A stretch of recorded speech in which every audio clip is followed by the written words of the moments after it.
K98 Talk is expanding its lineup for 2015. This means we're expanding our advertising base. Whether you're a startup trying to push through to the next level or an established business trying to supplement your advertising budget, web-based advertising is a solid investment. Thanks to Talk's newest partnership with TuneIn Radio and instant access to our sister station, K98 FM, we give you worldwide access at a reasonable cost. Interested parties should email us at advertise@k98talk.org.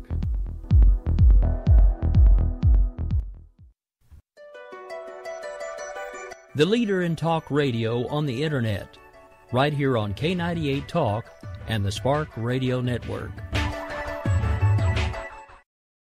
In these uncertain economic times, you've got to do whatever you can to save money. One of our biggest expenses can be our cars, especially when unexpected repair bills hit. Not anymore. If you own a vehicle with less than 130,000 miles, is less than 12 years old, has a warranty about to expire, or even no warranty at all, you could stop paying for car repairs. Roadside assistance, towing, and rental coverage are all included. Don't wait for the next repair. Make one free call right now to see if you qualify. If your vehicle is less than 12 years old, has less than 130,000 miles, even if it's out of warranty, paying for car repairs can become a thing of the past. Call us right now and get your car protected before your next repair bill hits. Get protection and no more repair bills. Call 800-696-1030. Again, 800-696-1030. That's 800-696-1030. 800-696-1030. Joe had huge problems with the IRS. I knew it was coming. I hadn't filed taxes since 1990. All the IRS letters coming in added up to a nightmare. To get up to like $68,000, my heart started beating fast. It's like, there's no way, man. I mean, I ain't going to be able to do this. Then they stopped his paycheck. So that's when I started making phone calls and found U.S. Tax Shield. U.S. Tax Shield went to work immediately. They just took the bull by the horns. What blew my mind is he called the IRS right then and there. So why is U.S. Tax Shield A+ rated with the Better Business Bureau? Joe knows. They saved me a ridiculous amount of money. If you owe more than $10,000 to the IRS or state, choose the company Joe chose, U.S. Tax Shield. It was the best decision I made. U.S. Tax Shield is the way to go. Life is good. Thank you, Lord. Call 800-471-3287. U.S. Tax Shield. Boo-rah. Yes. 800-471-3287. 800-471-3287. We will keep this promise to the American people. If you like your doctor, you will be able to keep your doctor, period. If you like your health care plan, you will be able to keep your health care plan, period. This is the most transparent administration in history. Not even a smidgen of corruption. Fact is, we had 4 dead Americans. What difference at this point does it make? If you got a business, you didn't build that. Oh, welcome to the face. Welcome to the face of the new democracy. Don't expect us to admit a mistake. We're paying off election debts to those on the take. Attorney General's lying even while It's time to hear the truth about America's biggest challenges. You're listening to America Off the Rails with your host, Rick Robinson. All right, folks, well, it is Wednesday. It is July 22nd, 2015, just a couple minutes past the hour of 6 o'clock Central, so 7 Eastern. I am going to be joined here in just a few moments by a returning guest with us, Mr. Patrick Fornari, author of Commoner Sense, will be joining us here in a couple of minutes. Before we bring him over, I do have a couple of announcements to make. First of all, I promised I wouldn't say anything, but I am going to say at least a little something. There's been a really great development with Red Nation Rising. However, I've been sworn to secrecy, so I can't say anything more until they tell you. Because I have promised, but I'm kind of trying to give them a nudge because it's a really great thing that's happened, and I know they're kind of waiting to see, but I'm excited for them. So I just want to give them a shout out and to all of their fans as well. And when you finally do get to hear about it, you'll probably be as excited as I am. Now, before we get too far into a few things, we are only going to take the one break that is usual when I have a guest. So I want to give a quick shout out to our sponsor for this half hour, concealandcarry.net. Really easy to find. The word conceal, the letter N, then the word carry, and then .net. Basically, it is your one-stop shop if you are a business looking to promote anything to do with firearms, firearms trainings, or firearms accessories. It is also your one-stop shop if you happen to be a shopper looking for those things. So make sure you hit them up. They have links available for all 50 states and multiple choices inside of those states. So make sure you check them out. I go there often. And Chris and I just spoke the other day during an interview, and much like he pointed out, I've been on their site several times. I still haven't made it all the way through yet, so there's plenty of stuff to go through and look at. I do encourage you to do that. Want to give a quick shout-out to the affiliates. Of course, K98 Talk, our home network, the Spark Radio Network, the network that I own. We also are now carried on Red State Radio every Sunday morning at, I believe it's actually 6 Eastern. For a while, I was under the impression it was 7 Eastern, until our guest that we're about to have on actually reached out to me and made me realize I was wrong. And then, of course, we have AMFM247.com, where this show can be heard every Monday, Wednesday, and Friday at 1 Eastern. And we also have High Point Radio out of New Jersey. It is a terrestrial station, low power. I do know they're carrying the show. They haven't actually told me what time yet, though. So hopefully at some point I can get that information from you guys so you'll know for sure. But if you're in New Jersey, I do highly recommend, if you have access to them, turn them on. They have lots of great programming now. One of the ones that we have, that we've carried for a while, that I also know is on there, is Late Night in the Midlands, and now, of course, yours truly. All right, so without further ado, I do want to bring over Mr. Patrick Fornari, author of Commoner Sense. How are you this evening, sir? I'm doing great, Rick. Thanks for having me back on.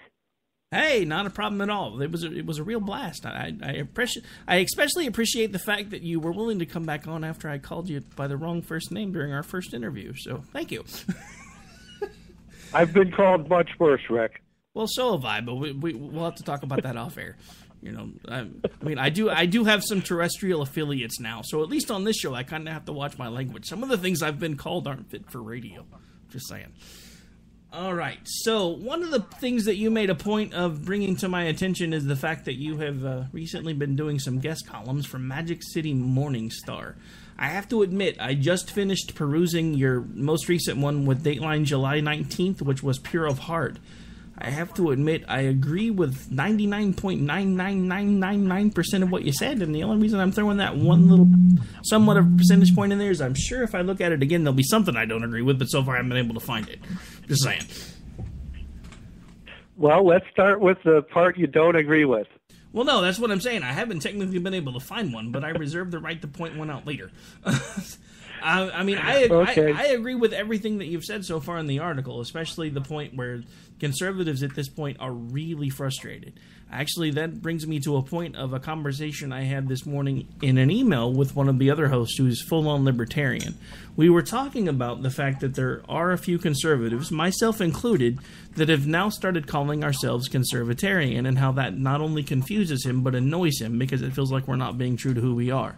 One of the things that I've tried to point out to him is one of the reasons why I consider myself that, and I use that label, is because there are plenty of things that I agree with from both the conservative and the libertarian movement. So since I'm not fully one or the other, I feel a blend is actually the best way to describe myself, because there are things when it comes to the libertarian movement that I completely support. There are also things in the conservative movement that I still support as well. But basically, we had a pretty good discussion, and then he realized I was only giving him a hard time because it's been forever since I've been able to push any of his buttons.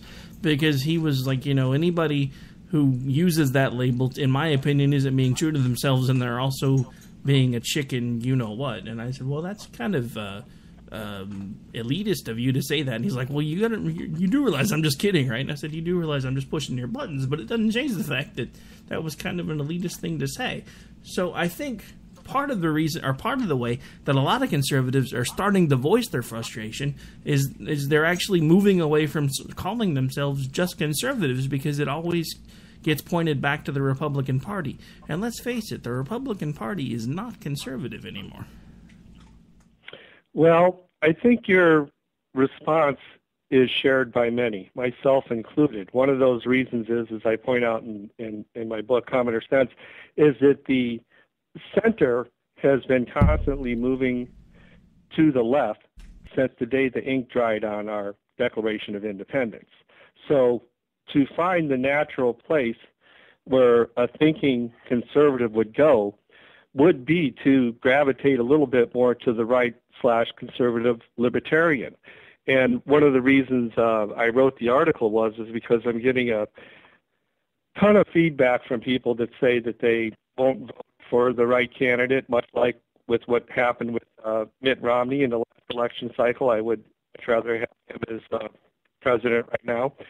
Would have spared us a lot of grief. We have a Republican Party that's taking a lame duck president and making him a full duck and sending him out with almost as much power as he came in with by supporting him. And if we just reject the Republican Party, don't vote, don't support them, they will just become an appendage of the Progressive Democrat Party, and we will never have a chance to change them. So I'm trying to encourage people to vote, to say no, fight, stay involved, keep voting people out and voting people in until I would, support the whole replacement of the GOP and turn it into the Constitutional Conservative Party or the Tea Party or however you want to rename it.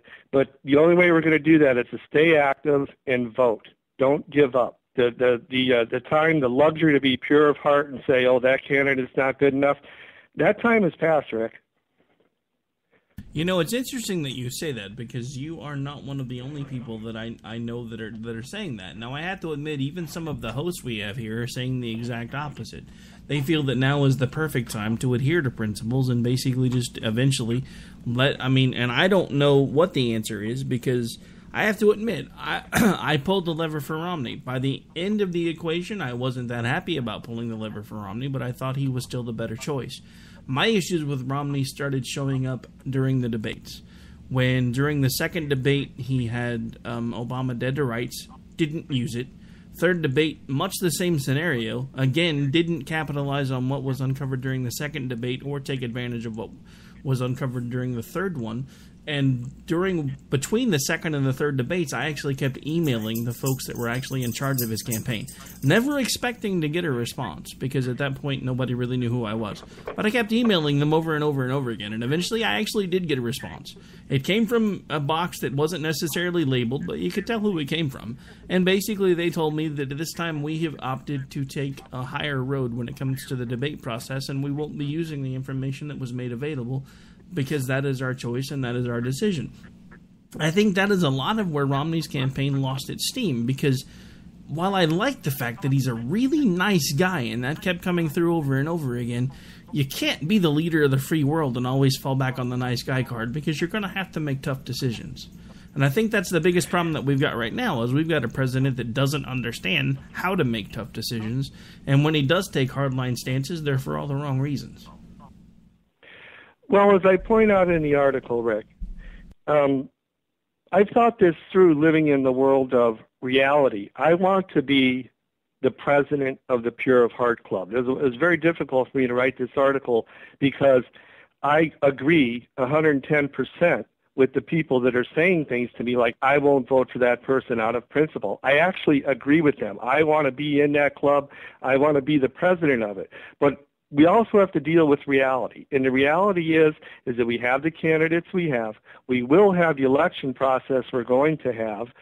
And that is the only way to change things, is by voting. A potential Hillary Clinton presidency or a succession of future progressive administrations will not get us a better Republican Party. It will create more establishment Republicans. The only thing that we can really do is cast a non-vote for Hillary. Even if you're not voting for the Republican, vote for America, because, again, that luxury is gone. If we now vote against the Republican Party, you are casting a vote, in my opinion, against America and for continued tyranny under what would probably be an 8-year presidency of Hillary Clinton. And that's the part that really bothers me. I really want people to dislike Hillary Clinton more than they do the Republicans, even though I'm not in love with either party also. So it's very difficult for me to write this article and frame it in the way that I did. Well, yeah, and I have to respect you for that, because even you're admitting, look, if I had my druthers, I would much rather stick to my principles and say to hell with it. But at the same time, I mean, you are being a pragmatist, and that, at this point we have to be. We're looking, I mean, and not to sound over dramatic or anything for a moment, but we're looking at the virtual survival of our country at this point. I mean, there's no way around that. I believe that with every fiber of my being, that at this point, if we don't do something to start changing the course that we're on, I don't know if we have 8 years left. I mean, we are so close to becoming Greece on a much larger scale, and that terrifies me. I agree completely, and the thing I really want all conservative, Republican, libertarian voters, anybody that's considering voting for the Republican Party, the reason I don't want them to withhold their vote is very simple. Political or votes, the person who gets the most votes wins. That person has more political power. Political power can lead to change. It will take years to change the Republican Party sufficiently to my satisfaction. But if you look at the Democrats, it's easy to be a Democrat. You just follow the religion of liberalism. It's much more complicated to get involved in the conservative construct, so to speak. But look at what happened. Obamacare, this deal with Iran, everybody is running around, including conservatives, saying elections have consequences. Okay, if that's true, let's win. Just cast a non-vote for Hillary and vote for the Republican Party. Vote against her. And if you don't vote at all, now you're essentially casting a non-vote for her. So you need to cast a vote against her. So I just have a question. With the few folks, because it seems like there's a big disparity between who's running on the Republican side and who's running on the Democratic side. So you do keep mentioning Hillary. So I'm assuming at this point that you assume that her actually being the one to survive the primary process is a foregone conclusion? It's the easiest way for me to frame the argument. And if I'm going to put a face on it, Rick, she's a really good, scary one to put on it. Well, that's true. Just ask Bill. All right. So, but yeah, I just wanted to double check that because honestly, what concerns me is we seem like we have this whole Bernie Sanders kind of coming out of complete left field, and it seems like he's actually starting to pull up a head of steam. And I don't know which one I'm more scared of, her or him. Because he is an avid socialist and just doesn't even deny the fact that he's a socialist. I actually do a show on Saturday mornings with a liberal co-host who's basically having a long-term love fest with Bernie Sanders. For some reason, I always want to call him Barry. I think it's a Dallas Cowboys thing. But anyway, and one of the things that drives me crazy about him is he keeps screaming about that he wants to raise the capital gains tax to 90%. I honestly don't think there should be a capital gains tax at all because that stuff's already been taxed once. Now we're talking about basically killing investment in this country. And nobody wants to talk about that, and that doesn't make any sense to me. So that is yet another reason where, as far as I'm concerned, we need to put somebody that's conservative in the White House. What scares me is if the popular vote had their way right now, it would be Donald Trump, and I'm not sure he qualifies as a conservative. Well, we're seeing two sides of the populism coin right now, Rick. Maybe Bernie on one side and Mr. Trump on the other. If you gave me the choice, I would take Trump. And I will openly admit to you that I'm not supporting him, but I would admit to you that if it was Bush that got the nomination, I would have a very difficult time pulling that lever. I would be faced with making the decision that I'm claiming in my own article that I want everybody to make. But I probably would make it because I think that I kind of have to vote for the country. We certainly don't want to go any further to the left we have, and we might have to take an imperfect candidate. I don't think it'll be Trump, and it might not be Bush, but we might have to put that imperfect Republican in there to begin the process of repairing, then changing, and then ultimately replacing the GOP, which is my goal. Now, back to that, you didn't. I want to back things up just a little bit. Earlier, you had talked about how it's time for everybody to get involved and to vote and to make sure that they're doing what they need to do to make sure that we get the right people in office. Here's my question, and it's one I ask of everybody, and I don't think I've had the chance to ask you it yet.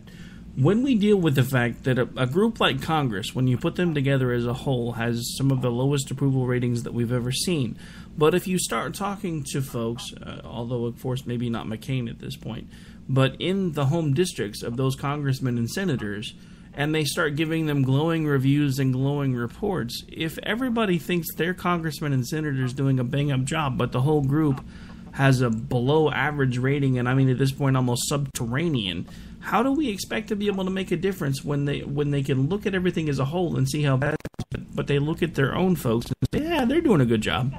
I don't understand the disconnect. Well, people, of course, vote their own self-interest when it comes to local things.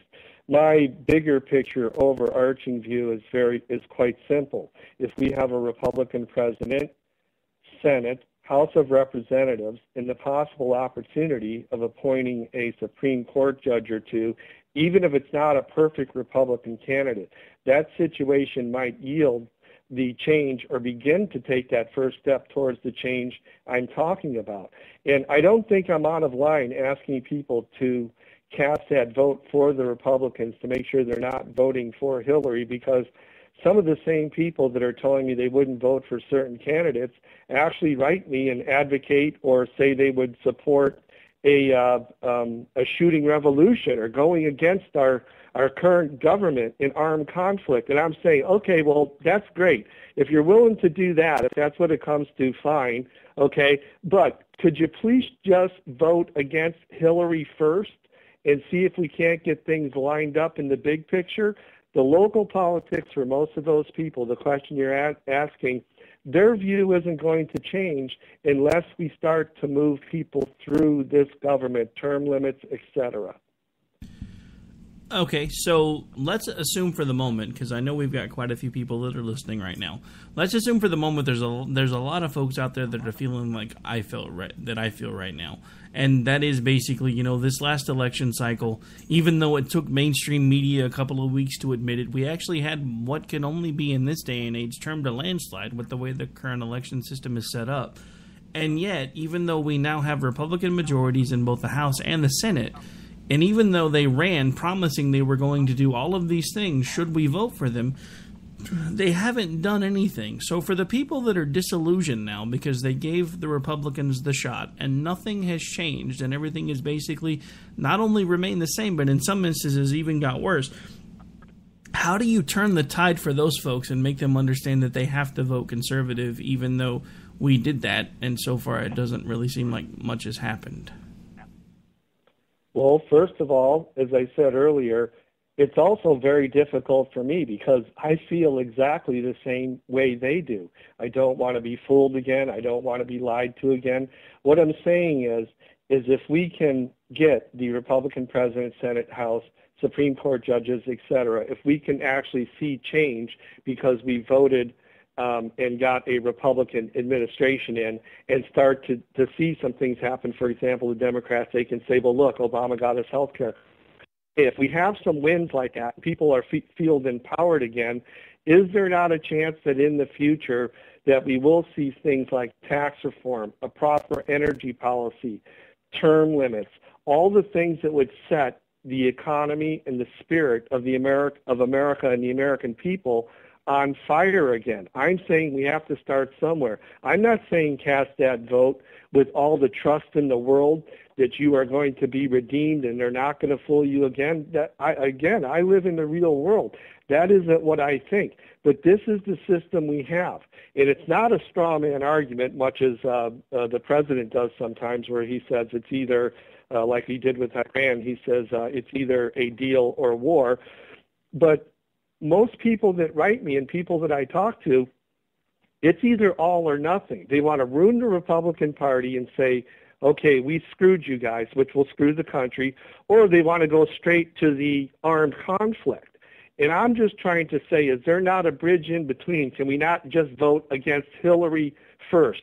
Try it one more time. This is the process we have, and we'll never be able to change the process unless conservatives and indeed Republicans really get political power. And hopefully our politicians would be empowered by our vote and our support of them, and we'll start to vote the establishment guys out and bring the Tea Party people in. The rejection of the Tea Party wins, the momentum in 2010 by the establishment Republicans was the biggest political mistake in the last half century, and I was very disappointed about it.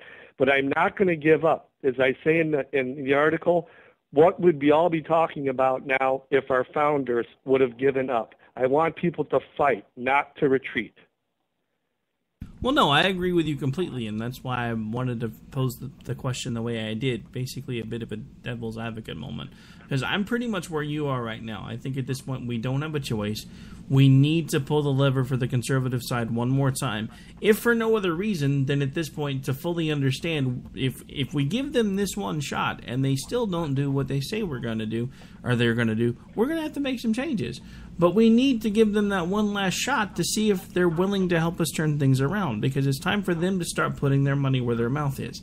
Now, you did mention something interesting, and I one of the things that I would love to see happen is term limits, because I think that at this point we have gotten away from the Constitution's and the Founding Fathers' intentions for these offices in D.C. I don't think that they were never meant to be lifetime situations where you run over and over and over again and just keep making money and more money and more money off of the American people. I mean, that's one of the things that had me the most disillusioned is when the last time I had you on was right around the time that all this TPA stuff and TPP really started coming to light about how bad it actually is. And yet they still voted it through, even though I saw line after line from folks like Red Nation Rising about how we were dominating the conversation and getting our points across, and yet they still voted it through. And now, back to the Iran deal, we have all of these idiots in Congress that are now standing up going, oh, we're going to fight this. Really? Because now all he has to do is frame it as a trade agreement, and you can't do anything but a simple up or down vote. Well, I do offer some recommendations for term limits in commoner sense, and as you know from reading it, commoner sense isn't a book that tells you what to think. I designed it more as a book to tell you how to think, how maybe to look at this to come to your own conclusions. Obviously, I throw in some anecdotes and my own opinions in there and things I would like to see. But I think that term limits are going to be a necessity in the future if there was going to be such a voter as you described yourself at the beginning of the show. That's just how it's going to have to be, but we have to continue to vote if we're going to change the Republican Party and then change the rules, because the way it is today, the longer a politician is in office, the less respect I have for him.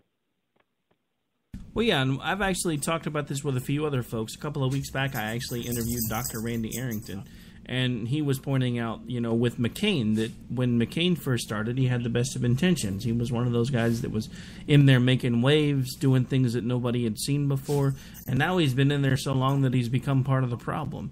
And I think that is a big issue. I think two ways to fix the problems, and what concerns me is I don't think the folks in Congress or the Senate or government actually want the problems fixed, because as long as it's broken, we have to have them.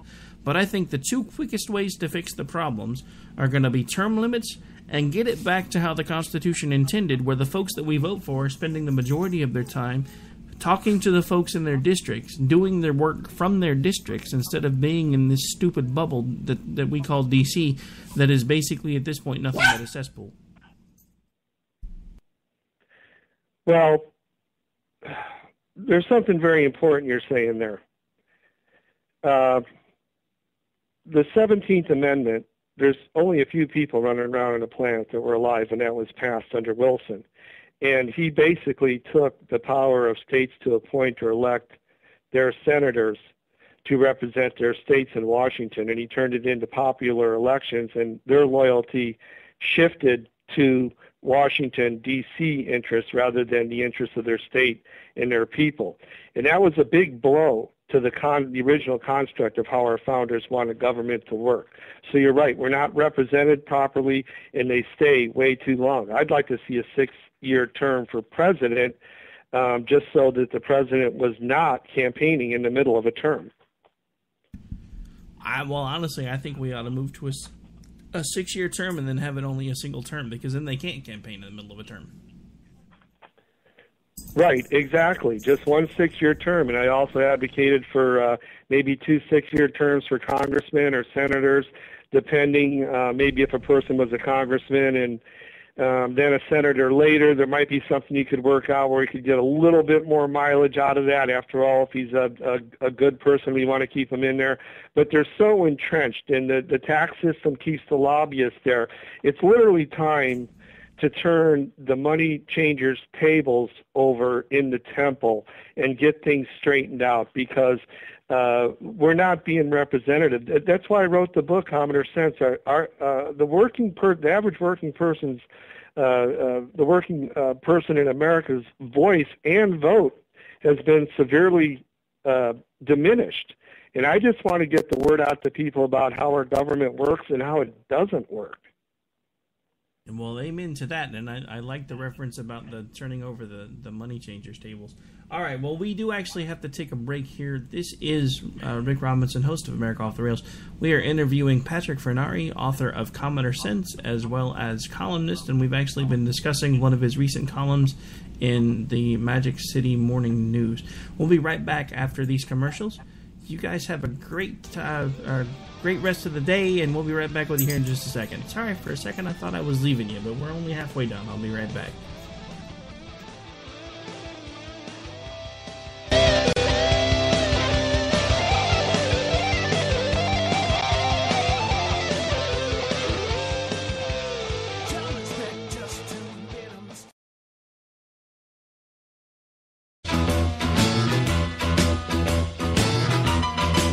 Red Nation Rising brings you Town Hall Radio. From a single tweet to 3 million a month, our community is a force to be reckoned with on social media. So don't miss our show, Thursdays, 8 p.m. Eastern on K98 Talk. Our chat room is our co-host, and you ask the question. Join us and be heard. So get ready to sound off on Red Nation Rising Radio. No one else is going to do it for you. There's a wild, wild whisper blowing in the wind, calling out my name like a long lost friend. In these uncertain economic times, you've got to do whatever you can to save money. One of our biggest expenses can be our cars, especially when unexpected repair bills hit. Not anymore. If you own a vehicle with less than 130,000 miles, is less than 12 years old, has a warranty about to expire, or even no warranty at all, you could stop paying for car repairs. Roadside assistance, towing, and rental coverage are all included. Don't wait for the next repair. Make one free call right now to see if you qualify. If your vehicle is less than 12 years old, has less than 130,000 miles, even if it's out of warranty, paying for car repairs can become a thing of the past. Call us right now and get your car protected before your next repair bill hits. Get protection and no more repair bills. Call 800-696-1030. Again, 800-696-1030. That's 800-696-1030. 800-696-1030. K98Talk.com, a leader in Internet radio. So grab your seatbelts and take the ride of your life on K98Talk.com. We will never fully understand what we've asked of our military service members, of their families or their children, asking them to deploy, patrol, stay on watch, on point, asking them to put themselves in harm's way, to endure it all. But we do understand that it's our turn, our duty, to bring them all the way home, to keep them secure, to have their backs for the rest of their lives. Wounded Warrior Project long-term support programs do whatever it takes to help our most severely ill or injured veterans live independently, at no cost, for life, so that they might stand at ease. Find out how you can help at findwwp.org.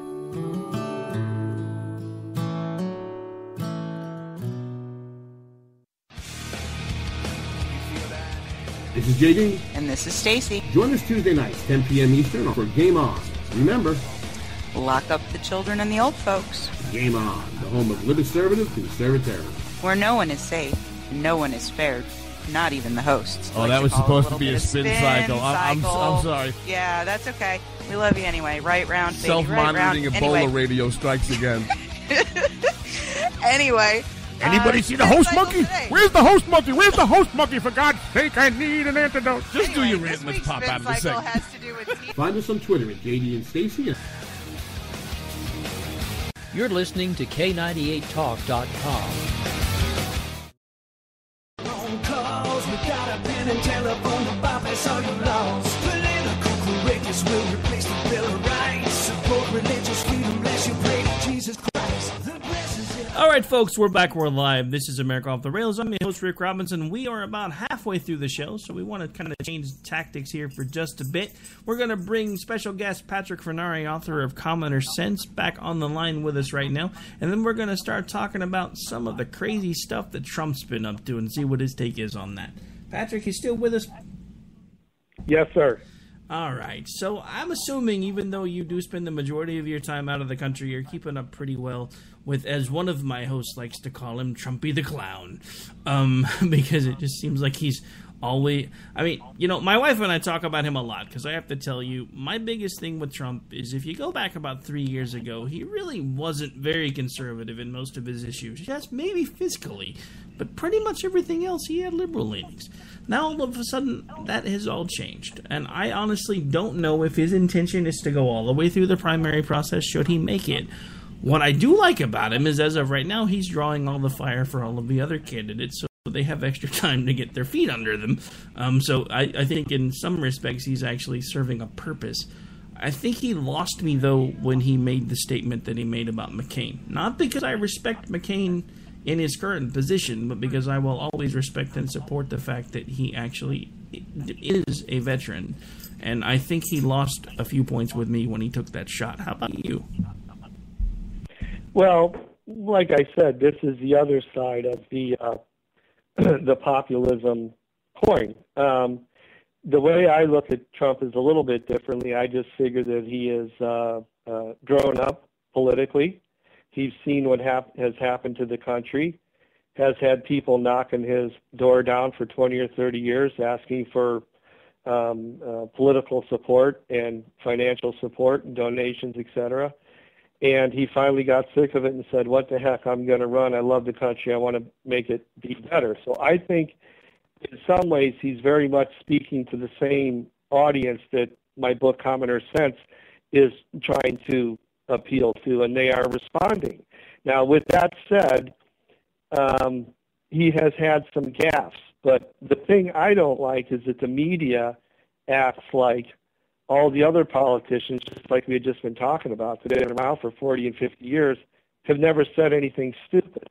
And his comments about McCain were out of line in the way that they were. I don't know if it was an ill-conceived joke or if he just, spoke before he thought, or how that was. But he's kind of done it again, where he's bringing another issue to the forefront, as he did with immigration. And the reason I think that so many people are supporting him at this point is because they think he is giving the Republican Party the criticism they deserve. And he's running around the media, around the Democrats, around the Republicans, around the Tea Party, and around political correctness, and kind of just going directly to the microphone and to the people. So for right now, that is how populism works, and for right now, he's winning with that kind of attitude. Now, yeah, and I agree with pretty much all of that. Now, I want to give you a take that has kind of just occurred to me over the last couple of days, and I wonder if because he is a lot smarter than anybody gives him credit for. I mean, I'm not a mind reader, but I wonder if this might not have been somewhere in the back of his mind. Because if you really pay attention to what he said about John McCain, isn't that the same thing that John McCain's been saying about other POW MIAs recently? Well, McCain's whole life in military history and political history is very well documented. He's lived in the public eye like many people do. There's no doubt. You can't take away his POW experience in Vietnam from him. That does make you a war hero. And you can't take that away from McCain. The problem I have is maybe everything he's done since the day he got back. I don't think that, for me, he's not the kind of conservative that you described yourself as in the beginning of the show, and he's not the kind of Republican that I really agree with very often at all about anything. I think I agree with him about 5% of the time if I'm lucky, and those are on very specific issues. And I really have to analyze what he says, even when I'm in agreement with him. So he's, I think, one of those establishment people, along with his buddy there, Lindsey Graham, rather than them asking, or even Rick Perry asking, who I really like Rick Perry, but asking Donald Trump to leave the race. Well, there is free speech. He does have the right to run. He is running. He's doing well. Instead of asking Donald Trump to leave the race, why don't we ask Lindsey Graham and John McCain to leave the Republican Party? I'd actually feel much better about that. Is there a petition for that? Because I'll sign it right now. I'm just saying.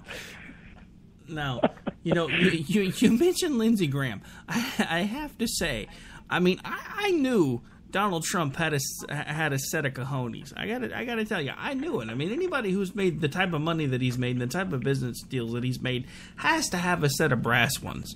But to give out Graham's personal cell phone number in the middle of a press conference, I mean, even if I thought it was the dumbest idea ever, I honestly have to admit I could not stop laughing for like 5 minutes because I was like, I cannot believe he's literally giving out a sitting senator's personal cell phone number during a press conference.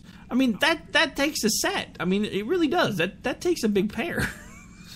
I still can't wrap my head around it. Even if I had that type of information, I don't think I would have done what he did with it. Rick, I thought it was absolutely hilarious. It was a moment, and like I said, he's set up with these people beating his door down, asking for support, and now they're turning on him. He doesn't like that. He thinks that's distrust. It's not loyal. All of those things.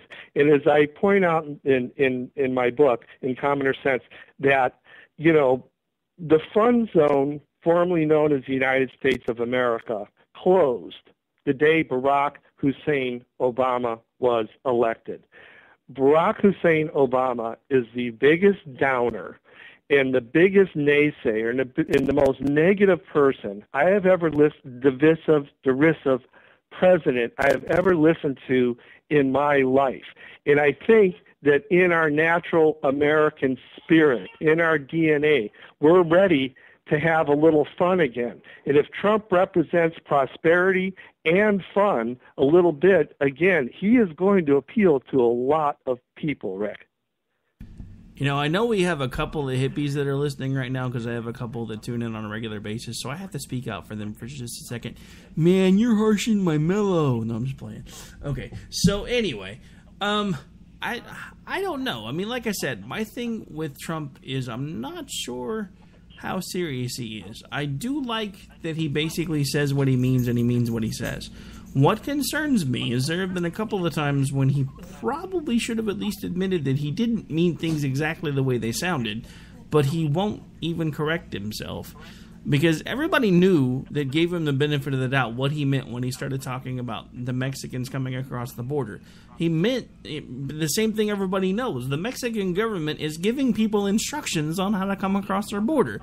That's what he meant. That's just not what he said. So when he realized that it rubbed a good portion of people the wrong way, I'm not sure why he didn't just say, look, I understand. I didn't say it exactly as it should have come out, but this is what I meant. That's my only problem. Because when I stick my foot in it, which happens quite often, when I stick my foot in my mouth, I'll be the first one to tell you. I mean, that's why after you pointed out our last interview that I called you by the wrong first name, I was the first one to come back on the air and say, hey, yeah, his name's Patrick. Sorry, guys, I suck at my job. I'm just saying. Well, here's the thing. Whether you and I realize it or not, Rick, just like the rest of the electorate, we've been conditioned to political correctness and very, very polished candidates that have decided that they're going to use this kind of middle-of-the-road speak when they need to, get a little bit on the outside when they need to simply gather votes, whatever their technique is. So compared to the elections of America's past, compared to what the presidential candidates of America's past used to say to each other, because I've studied this, I've read the excerpts from their diaries and from newspaper accounts and history books and biographers. I've read all this stuff. What they used to say about each other compared to the things Donald Trump has said, what Trump has been saying is absolutely nothing. It's so mild compared to what our past was. Now, what was the appeal of those candidates in the past? What you just said. Someone that speaks the truth is saying what you think. Okay, I have people that write me all the time. I love your book. You said what I think, but I didn't know how to say it the way you said it. You put it into simple terms. If that's what Trump is doing, people are hungry for that. We elected a guy last time that was a product. Barack Obama was a product, not a president. So if you want someone that speaks the plain truth, and I'm not supporting Trump here, I'm acknowledging where the appeal lies.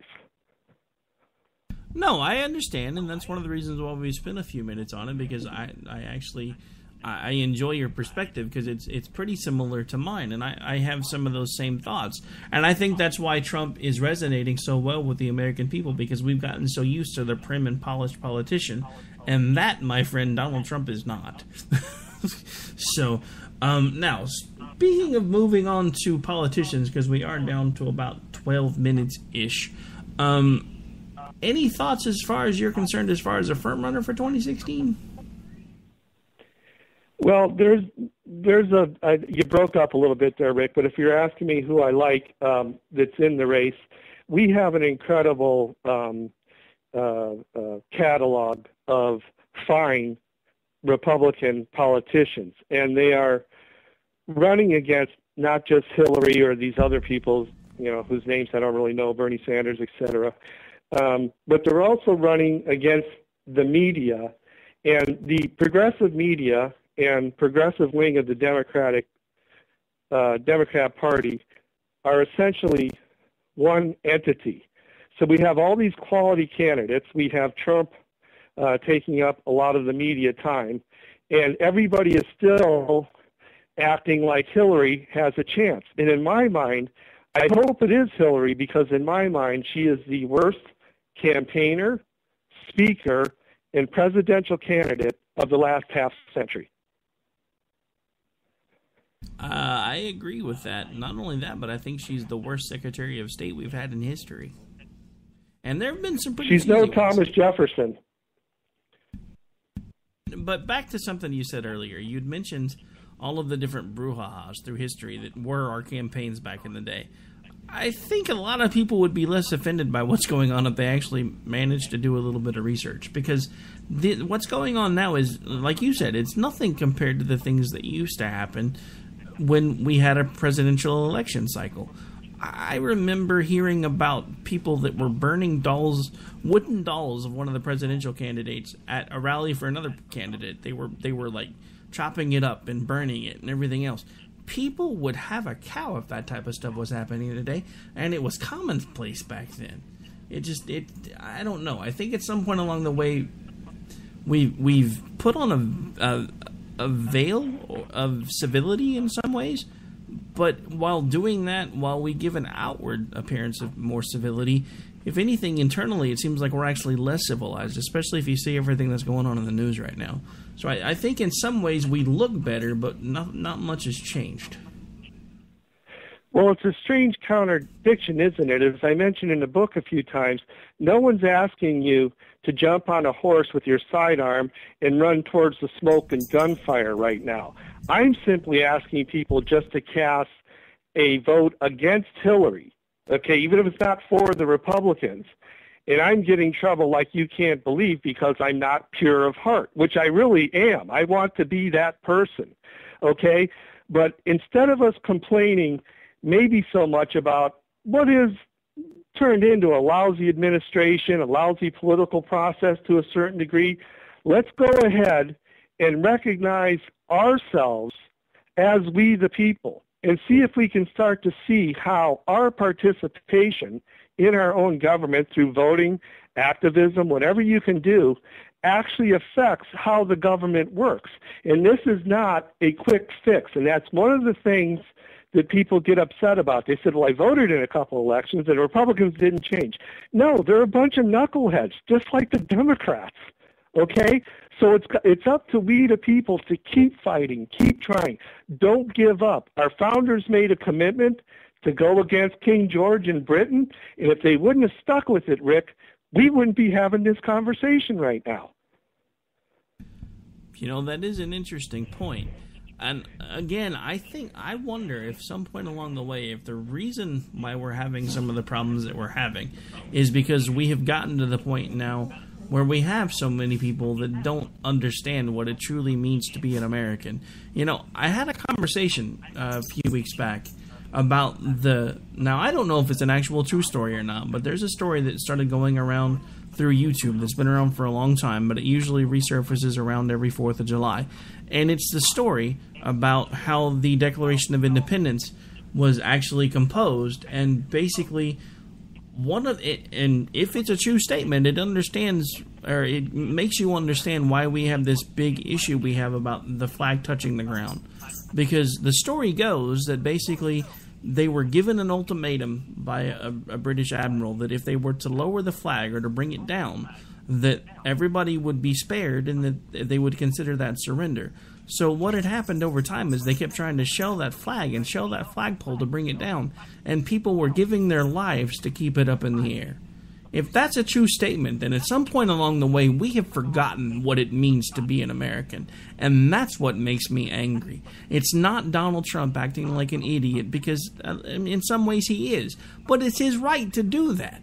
That's what it means to be an American. You do not have a right to not be offended.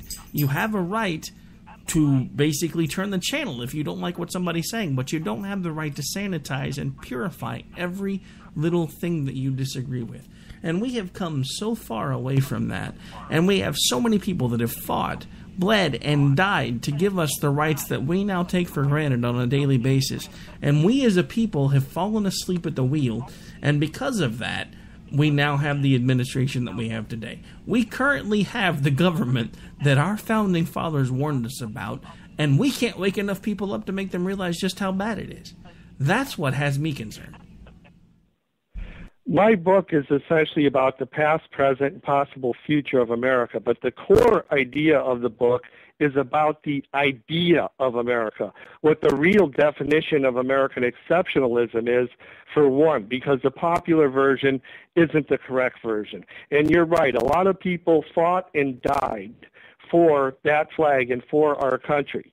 And I have to quote one of my favorite comedians, a guy that's a total liberal, George Carlin, who once said that America is a carnival, and if you're born here and you have front row seats to watch that carnival go by, to watch that parade, he said, whatever you do, don't miss it. Enjoy it. Yeah, I have to admit, back when George Carlin was alive, I was probably a little bit more of a liberal myself, but I really miss that guy. He was awesome. He was great. All right, so we are coming down towards the end of the show.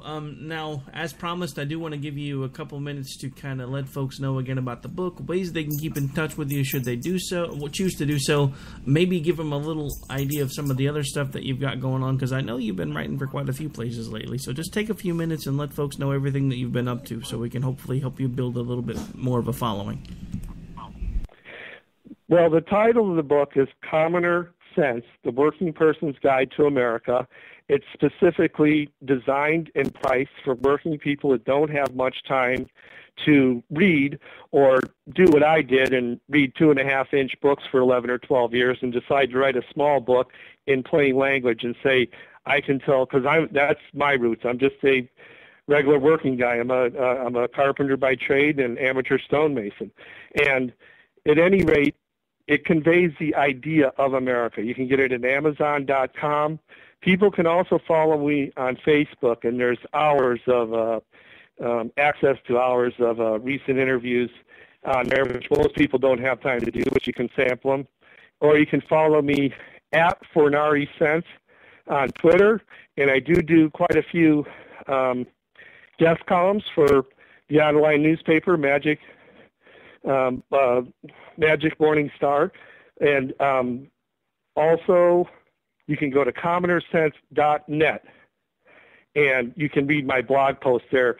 They're very similar to the articles that I put on Magic City Morning Star. Hang on, my mic was fighting with me there. All right, so we have been spending the hour with Patrick Fornari, author of Commoner Sense, also guest columnist.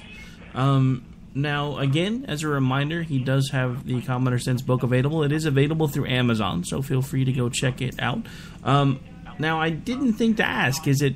well, actually, I guess it would be, because I think the first thing you sent me was an excerpt from it. So it is available on the Amazon audiobook platform as well, is it not? I don't think so, Rick. It's available as an ebook. Oh, that's right. It's on actually multiple sites. And also, if you order a paperback, it gets to you quite quickly. It's not an extremely long book. Like I said, if you're a working person, it's something you can pick up a couple times over the course of a week or two and get through it and get a direct idea of our past, past, present, and possible future of America. Yeah, sorry about that. I actually meant ebook and for some reason said audiobook. I think it's because I was just working with one of the other hosts who does an Audible.com's commercial. But right. Anyway, folks, that is going to do it for this particular episode of America Off the Rails. I want to give a big thanks to Patrick Fornari for joining us for the show today. And also, as a reminder, feel free to check out his book that is available on Amazon. Patrick, again, as usual, you are welcome back anytime, and it's been an honor, my friend. You take care, okay? Thank you so much. I really enjoyed being on with you again, Rick. I really appreciate it. Not a problem at all. You have a great night, sir. We'll be back with you. You too. Now, bye-bye. For the remainder of the week, Off the Rails will be off the air. I will be back Monday, but I will be on Red Nation Rising tomorrow. Screw you guys. I'm going home. Later. Game over, man. It's game over. We will keep this promise to the American people. When our water heater broke down last month, it was a nightmare. It took 5 hours for the plumber to show up, and he charged us a couple of $100 just to come out. And then it cost another $1,800 to put in the new water heater. By the time it was all said and done, I felt like I'd been taken. But what else could I do? The smartest thing you can do is get a home warranty from American Residential Warranty. Their home warranties pay to repair or replace all your major appliances when they break, and they will break, and at the worst possible time. Call American Residential Warranty right now for free information on home warranties starting at just pennies a day. Don't wait for your refrigerator to stop running or your ceiling fans to stop turning. Call American Residential Warranty right now. Ask how you can save up to 50% on washer and dryer coverage. Just call 1-800-513-6154. That's 1-800-513-6154. Again, 1-800-513-6154. Call now. Tired of paying outrageous prices for Viagra? Well, we have great news for you. Now you can finally get Viagra at huge discounts. Healthy Man allows you to save up to $500 on Viagra. Why pay U.S. pharmacy prices of $15 per pill or more when you can get Viagra for less than $3 a pill? Call today and get 40 Viagra pills for only $99. This can cost as much as $600 at your local pharmacy. You can't afford not to call us. If you want Viagra at the lowest prices, never pay $15 $3 a pill pharmacy prices again. Get Viagra for less than $3 a pill. Call 1-800-516-7602 today and save up to $500 and get 40 pills for just $99. Healthy Man is fast, easy, and affordable. Operators are waiting at 1-800-516-7602 to take your call right now. Call 1-800-516-7602. That's 1-800-516-7602. Again, 1-800-516-7602.